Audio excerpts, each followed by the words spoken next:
Well guys, the Ryzen 9 9800X3D has just come out, and I actually think that 99% of you should avoid this overpriced Ryzen CPU. But before you drop a comment saying I don't know what I'm talking about and I shouldn't be doing videos about tech, let's get straight into the video and let me tell you why I think that's the case. So welcome back at PSUs. And now you're probably new to the channel, but around here we do mostly budget builds and we are very value oriented. So we focus a lot on the price and on the price performance aspect of things, which doesn't mean I don't like the best performer, and I actually like to build high-end systems. I actually went ahead and built two PCs with RTX 4090 Matrix, the ones with liquid metal and graphene inside of them, putting together PCs which were worth close to 10,000 euros per PC. So I don't disdain high-end hardware at all. What I don't like is wasting money. And I think that's what's happening with the new Ryzen chip. Now, everybody's saying it's the best gaming CPU ever. And it's true. And as a tech enthusiast and as a tech reviewer, I'm very happy that it came out. I think technological improvement is amazing. I love that the 3D V-Cache is under the cores. We fixed temperature issues, the voltage sensitivity. We can now overclock the chip. It's all great. I love the chip.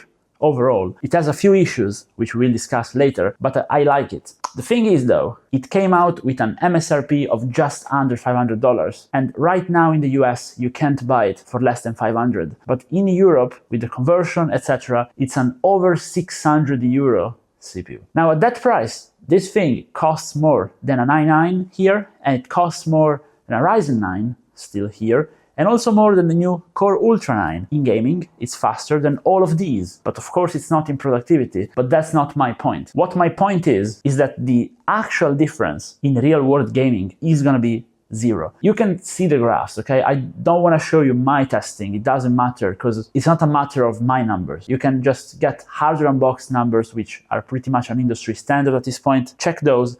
And let's talk about these numbers, okay? Even at 4K, depending on the games, you have a 10 to 15% improvement over competitors, sure. But the thing is that we need to talk about a more macro type of game category argument. So if you're playing a single player title and you are doing 160 FPS with an RTX 4090 and you go to 172, your experience is not changing, because what matters is the refresh rate of your monitor. So if you're playing 4K 144 Hz, if you are at 144 Hz and you get 10 frames more, it's not gonna change. And now I know what you're gonna say, but the 1% lows are gonna improve. 1% lows are better, but they are not that much better as the average FPS. And still, point stands. So if you're playing 1080p 360 Hz on a competitive title like Fortnite, your GPU is gonna be the limiting factor. Now you can't use an old CPU, which is not gonna push your GPU, but unless you're running an RTX 4090, you're gonna have a GPU bottleneck, either at 4K gaming, but also at 1080p. That's the thing which people don't understand. It's not that hard for a modern CPU to push 240 Hz or even 360 Hz. So the 9800X3D is a very strong performer, but it's actually a niche buy option,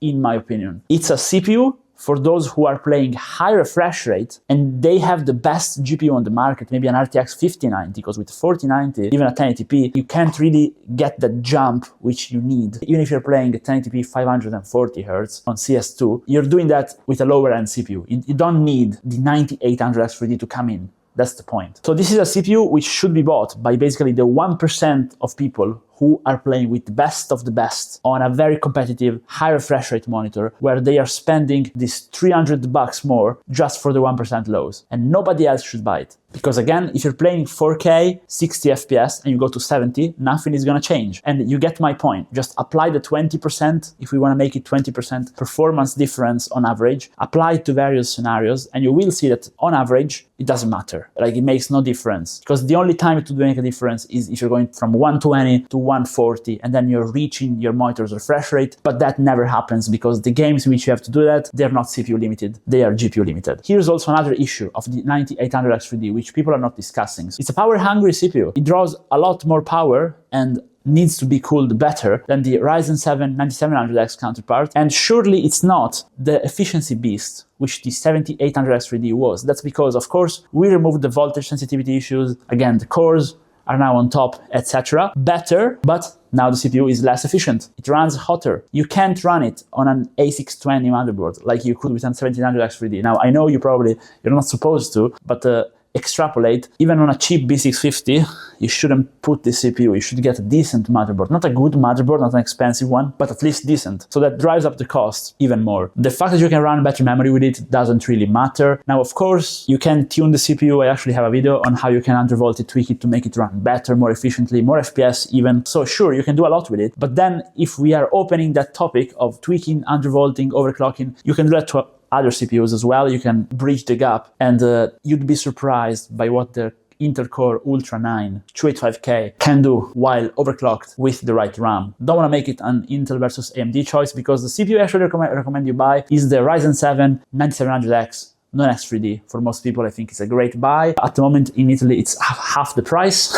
of the X3D. If you go all the way up to an RTX 4080, you are not gonna see the difference at all. And if you're playing on anything else at 1080p, like 2K, 4K, or 2K ultra wide, like I am, basically zero difference, real world. Which is why, even though I got on hands 3 different 9800X3Ds, I'm running in my personal system a 9700 non-X3D. I made the switch for a few days, then it was like, not worth it, put it back, even though I pay less for it, just not worth it. On the other hand, if you want more performance, or should I say, if you have more money to spend than 9700X, I think you should get a higher core count CPU, be it the Intel Core Ultra 9, which a lot of people dislike, but it's not too bad, new architecture, no more issues, or you can just buy a higher core count AMD CPU, like 9950X, can be a good buy, but even there you could make a bad choice if you're just not going to do productivity. Just save your money, get a 9700X, because I think now the prices are high because the hype is high. They're going to come down, and also the other CPUs are going to be a bit lower. They're going to be a healthy used market. You know, I think it's never a good idea to just waste money on the latest brand new product just because everybody is talking well about it. And I'm talking well about the CPU as well. Again, I like it. I just don't think you should buy it unless you're in the 1% of people